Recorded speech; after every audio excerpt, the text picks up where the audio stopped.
여러분 반갑습니다. 이번 주는 제5장 문학과 융합 역량에 대해서 알아보고요. 제316 작품을 함께 공부하겠습니다. 현대사회는 새로운 지식 생산 모델로서 학문 간의 융합이나 통섭에 대한 논의가 활발한 시대입니다. 융합은 과학, 기술 및 인문사회과학 등 세분화된 학문들의 결합, 통합 및 응용을 통해 만들어진 새로운 지식 체계를 말하죠. 현대사회는 복잡하고 다양하며 다층적인 사회로 변화하고 있습니다.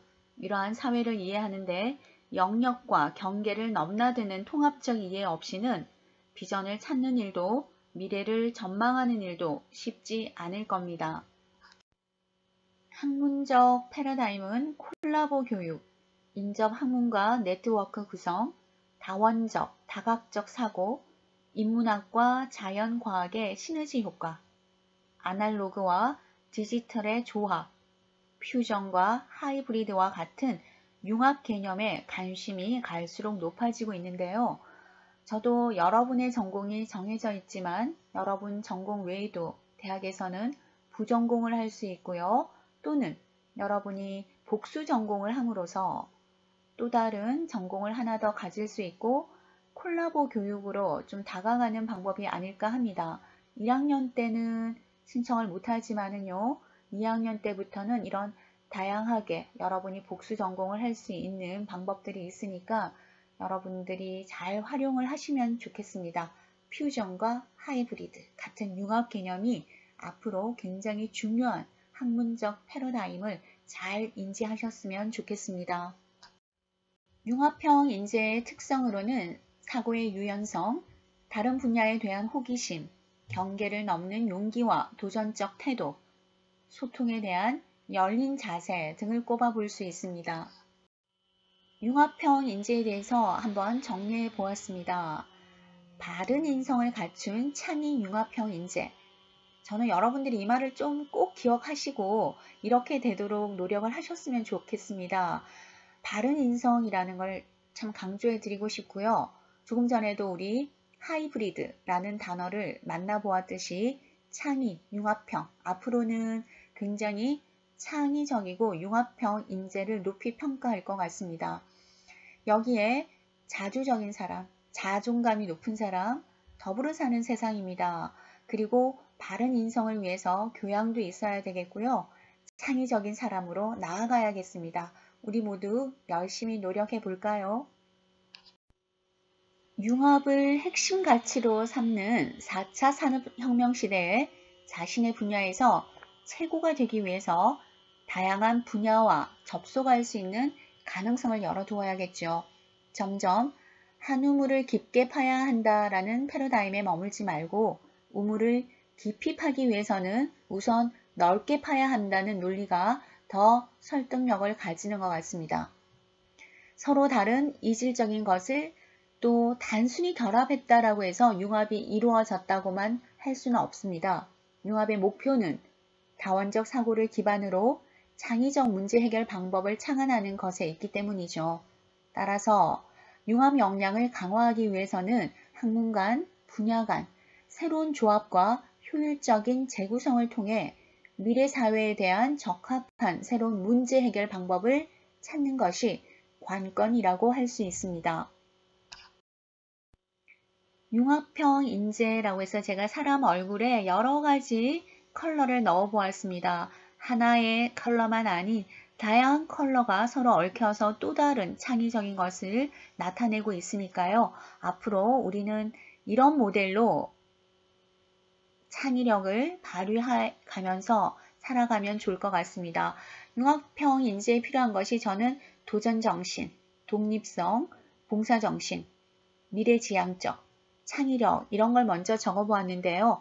빈 공간들이 많이 있습니다. 그리고 여러분 스스로 공간들을 더 많이 만드셔서 여러분에게 필요한 융합이라는 거에 대한 생각을 하시면서 하나하나 빈 공간을 채워가며 우리의 인생을 더욱 아름답게 여러분들이 가꾸어 가시면 좋을 듯 합니다.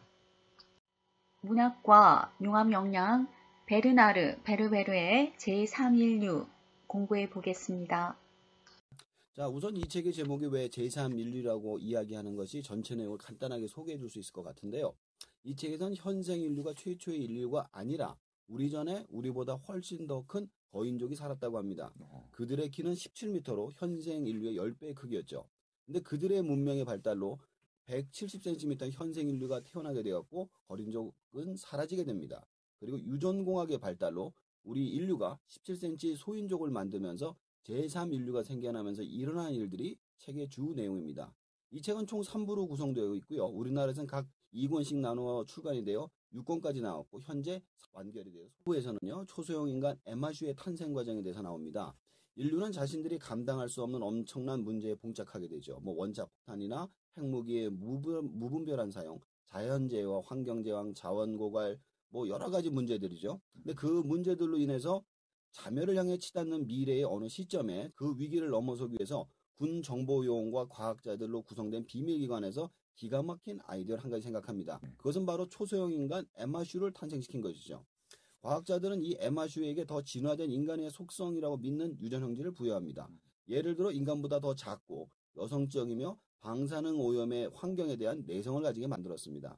그래서 에마슈가 이게 실전 투입된 게 언제냐면 이란이 한때 그 핵 무기 때문에 막 미국하고 대립한 적이 있었잖아요. 그때 이란의 호전주의자들이 무차별 핵 공격을 갖다가 사전에 차단하는 군사 첩보원으로 활약을 해가지고 세계 3차 대전의 위기를 막아내는 성과를 올리는데요. 이때 그들 중에 한 명이 잡혀요. 이 사회에 노출이 돼가지고 커다란 파문이 일어나기 시작한다는 게 일본의 주 내용이었습니다. 2부에서는 이제 이게 일단 노출이 됐으니까 세상 사람이 다르게 됐잖아요. 그래서 일단 에마슈의 활약과 인간과의 갈등에 대해서 나옵니다. 초소형 인간 에마슈들은 작은 몸, 오염에 대한 강한 내성, 기민한 판단력을 가진 강점으로 인간이 진입할 수 없는 사고 현장에 인간을 구출하는 공개적인 활동을 하면서 우호적인 여론이 형성이 됩니다. 이를 바탕으로 피그미 프로덕션이라는 에마슈 파견 용역 회사가 설립되죠. 그래서 에마슈들이 각종 구조 현장과 의료, 기술, 일반 가정생활 영역까지 임대 파견되는 등 인기를 얻어가면서 인간 사회에 순조롭게 합류를 하는데 문제가 발생합니다. 한 인간 소년이 에마슈를 학대하고 살해하는 사건이 벌어진 것이죠.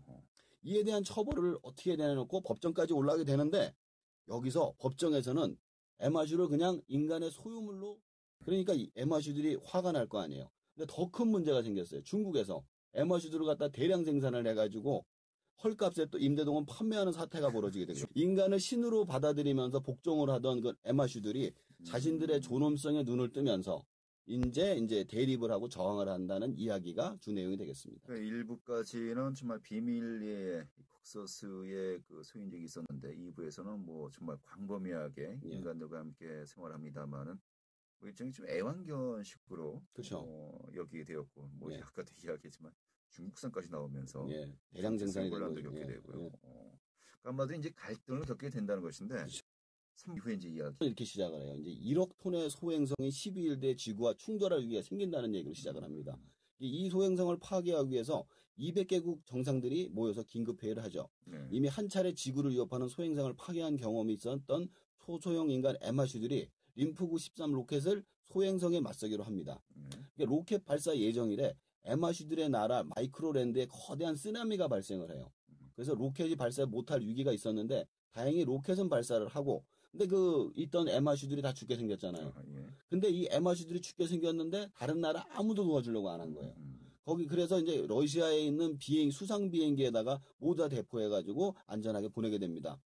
자, 근데 소행성에 이제 간 에마슈들이 소행성을 딱 가서 폭파시키려고 보니까 소행성에 생명체가 살고 있다는 것을 발견해요. 그래서 원래 계획대로 소행성을 파괴하자는 의견과 취소하자는 의견이 충돌하게 되죠. 근데 시간이 계속 가는 거예요. 에마슈들이 다투는 동안에 소행성이 지구로 돌진을 하게 되는데요. 그래서 전 인류가 죽음을 기다리던 중에 소행성이 대기권을 돌입한 직후 림프구 13호에 탑승한 에마슈가 핵폭탄으로 소행성을 파괴합니다. 이 충돌과 파편으로 30억의 인류가 죽어요. 인구의 절반이 죽습니다. 희생을 가지고 인간들을 에마슈의 탓으로 돌리기 시작하죠.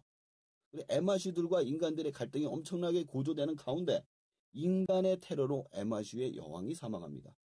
완전 전쟁을 하자는 얘기죠. 7 진영으로 나누어진 혼돈에 쌓인 지구에서 3차 세계대전이 일어난다는 내용으로 이야기가 전개가 됩니다. 만화 같은데 베르베르의 장점이 이 만화 같은 이야기를 정말 사람들이 몰입해서 예. 또 설득력 있게 예. 여러 가지 정말 철학적인 설명과 함께 또 보게 만든다는 거 아니겠습니까? 3부에서 한국인 여성 고고학자 히피티아 김이라는 사람이 나와요. 근데 이 사람이 뭐라냐면 고대 문명이 피라미드를 발신기와 수신기로 사용함으로써 인간은 지구라는 생명체와 직접 소통하는 부분이 나옵니다. 네. 여기서 지구는 살아있는 지능 있는 생명체로서 소행성 충돌과 같은 문제로 자신을 보호하기 위해서 인간을 만들었어요. 근데 너무 무분별한 발전을 해서 자신을 괴롭히자 인간의 숫자를 줄이고자 바이러스와 질병, 재해를 일으키는 존재로 그렇게 그려지고 있습니다. 지구라는 그 입장에서만 보면 인간의 존재는 암이다. 인간이란 존재에 대해서 공부를 하다가 굉장히 재밌는 사실을 깨닫게 됐어요. 지구가 인간을 만든 이유를 생물학적으로 대입해서 생각해 보면은 이기적인 유전자의 책에 따르면 모든 생명체는 생존과 번식을 목표로 합니다. 네. 그렇다면 지구도 생존과 번식을 목표로 하겠죠. 지구의 현재 나이는 45억 년쯤 됐습니다. 만약에 살아있는 인간으로 치면 현재 나이가 45살인 인간쯤 되겠죠. 그렇다면 45억 년 뒤에는 사라진다는 얘기죠. 그리고 인간이 다른 동물하고 유일하게 다르게 할 수 있는 일이 무엇이냐? 우주로 나갈 수 있다는 겁니다. 따라서 지구가 자신의 번식을 위해서 인간을 만들었다는 생각을 하게 되더라고요. 그래서 마침 이 책에서 비슷한 생각을 하게 돼가지고, 그러니까 이 철학적인 문제도 같이 해결돼. 우리는 누구고 어디서 왔고 어디로 가야 되는가 이런 것까지 같이 해결이 되는 거죠. 이 지구를 하나의 또 생명체로 예. 본다. 정말 또 새로운 개념인 것 같습니다. 또 이제 자신의 생존과 번식을 위해서 인간이 만들어졌는데 예. 도리어 이 인간이 전혀 도움이 되지 않는다. 근데 그 부분에 좀 다른 얘기가 우리 이전에도 문명이 존재했지만 번식에 실패한 거죠. 그래서 지구가 쓸어버리고 우리 인간을 다시 만든 거죠.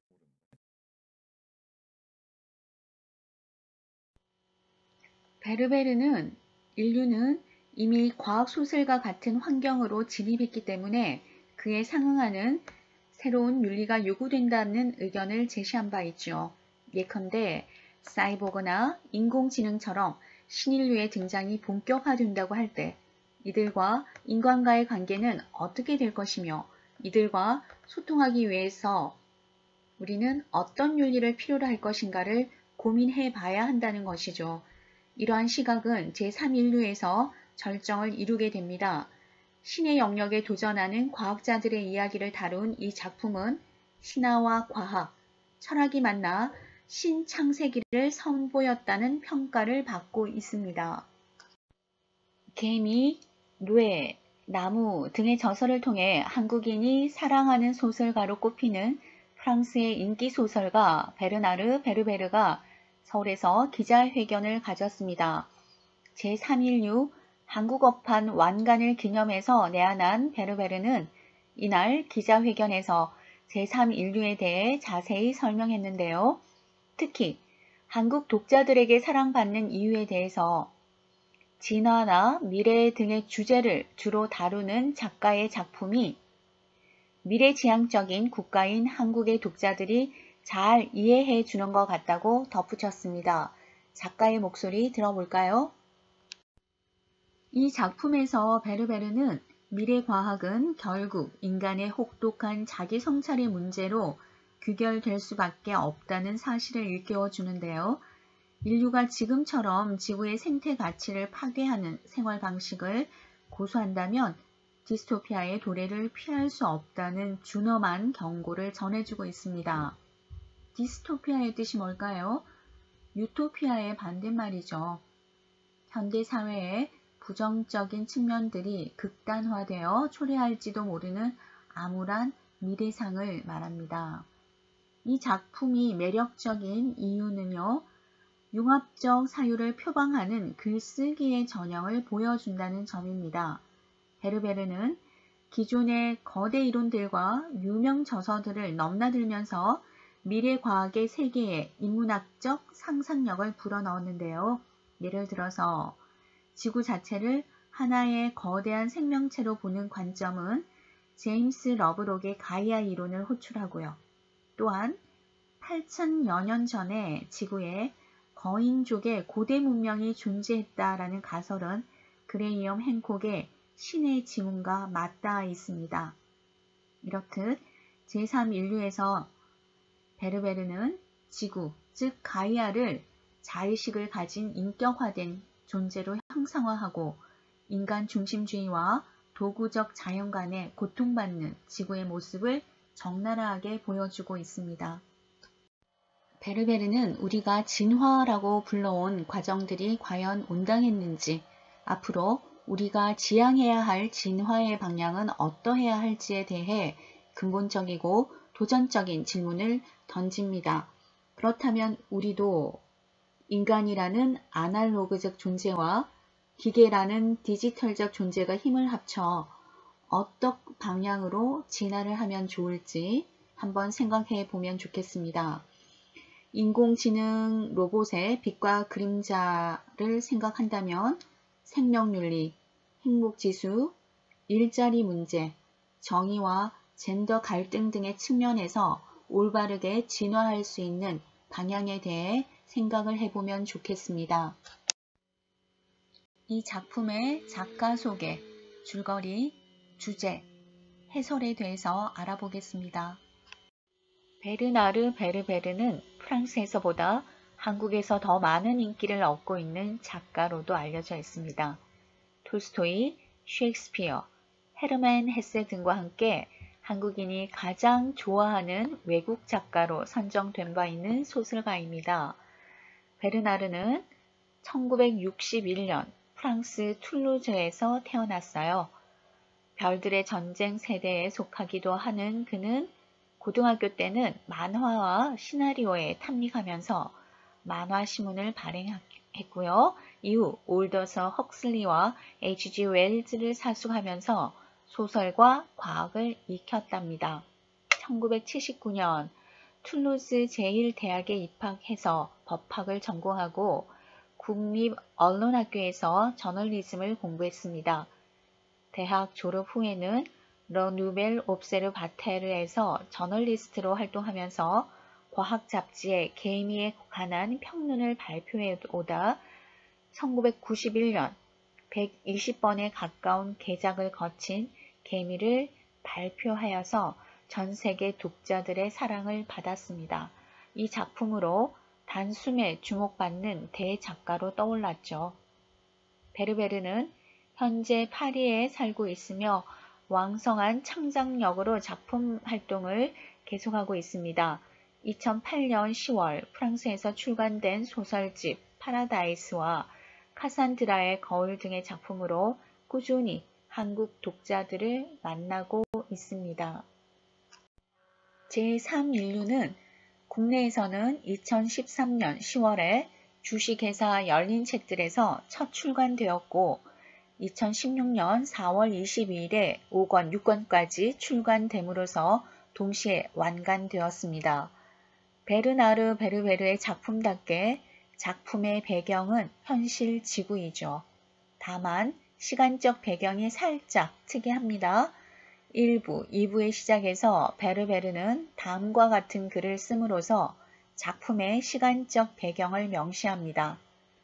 이 이야기는 절대적인 시간이 아니라 상대적인 시간 속에서 펼쳐진다.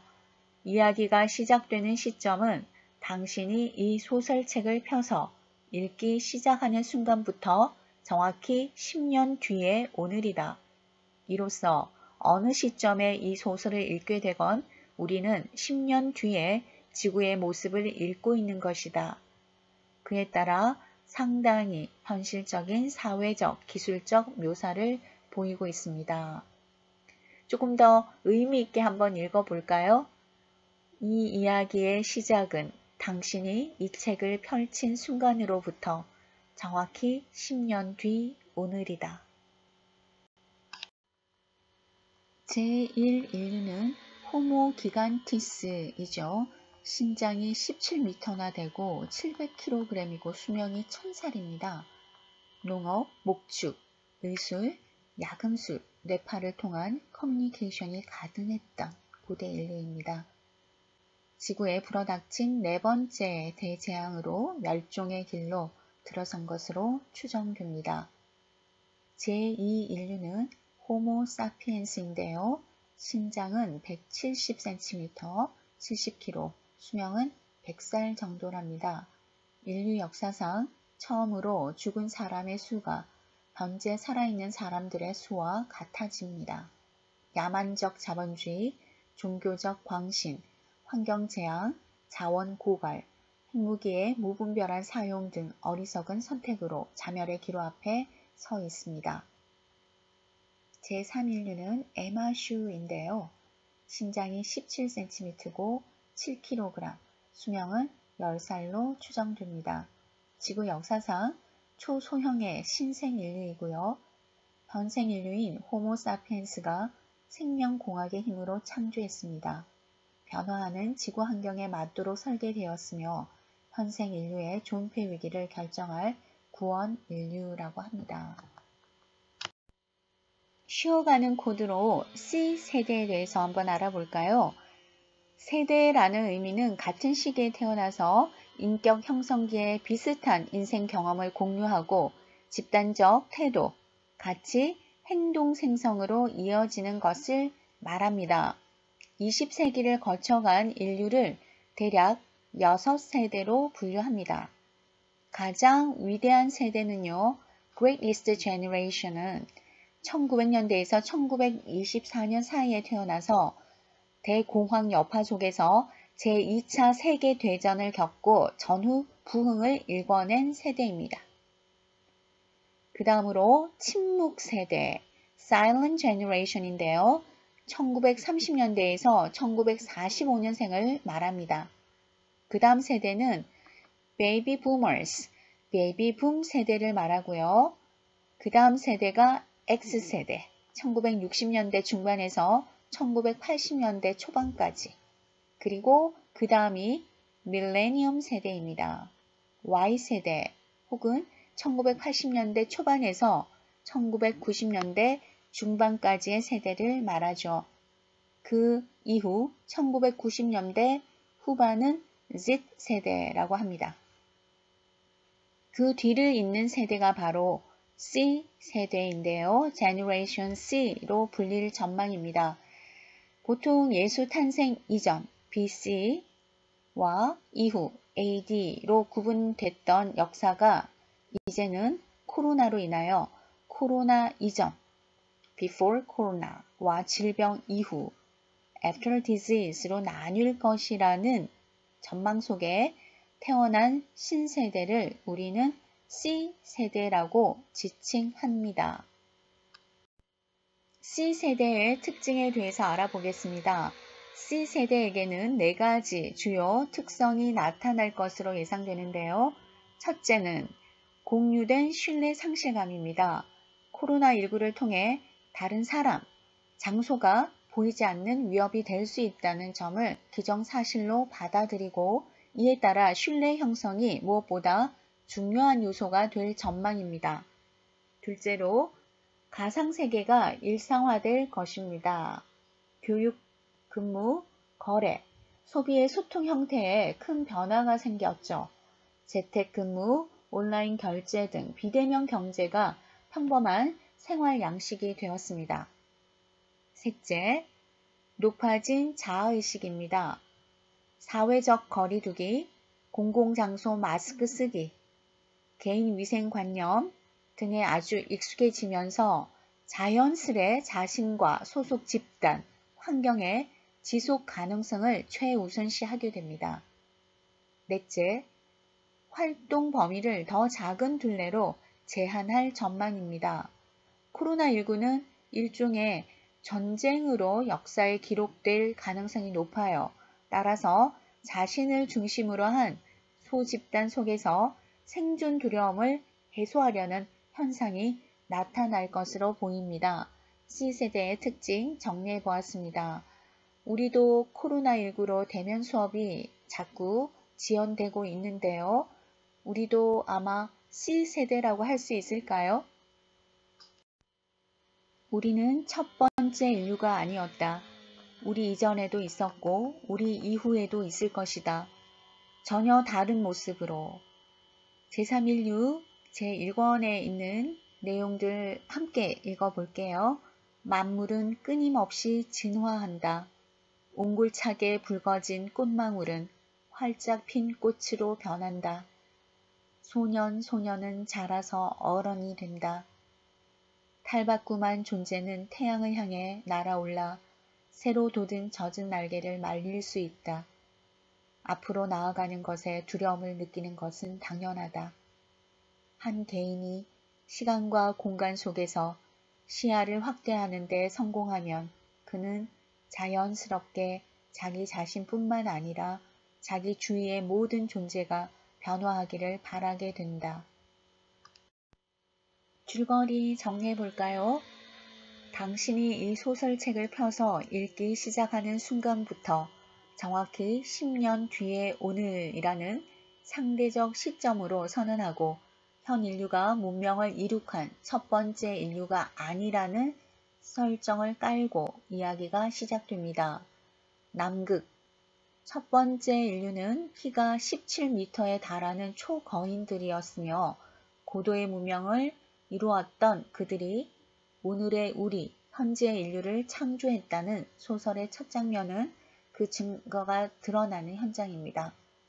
저명한 고생물학자 샤를 웰스의 탐사대가 남극의 만년빙 아래에서 8,000년 전에 소멸한 거인들의 유골과 벽화 기록을 발굴합니다. 그러나 인류사를 다시 쓰게 만들 이 중대한 발견은 발굴 현장의 사고와 함께 곧바로 파묻히고 말게 됩니다. 한편 파리에서는 대통령 직속 비밀기관의 지원을 받는 과학자들이 황폐한 환경과 방사능 속에서도 살아남을 신종 인간을 탄생시키려는 비밀 프로젝트를 추진하고 있었죠. 진화가 소형화의 방향으로 진행된다고 믿는 생물학자 다비드 웰스, 여성화가 인류의 미래라고 믿는 내분비학자 오로르 카메르가 그 연구의 중심에 있습니다. 이들이 탄생시키려 하는 인류는 크기로는 초소형, 성적으로는 여성이 대다수인 새로운 인간이 될 것입니다. 이름하여 에마슈, 초소형 인간을 가리키는 마이크로 휴먼스의 두 문자 M과 H를 프랑스식으로 읽은 장면이죠. 이들은 일단의 과학자들과 함께 나탈리아 오비츠 대령이 이끄는 비밀 프로젝트의 일원이 됩니다.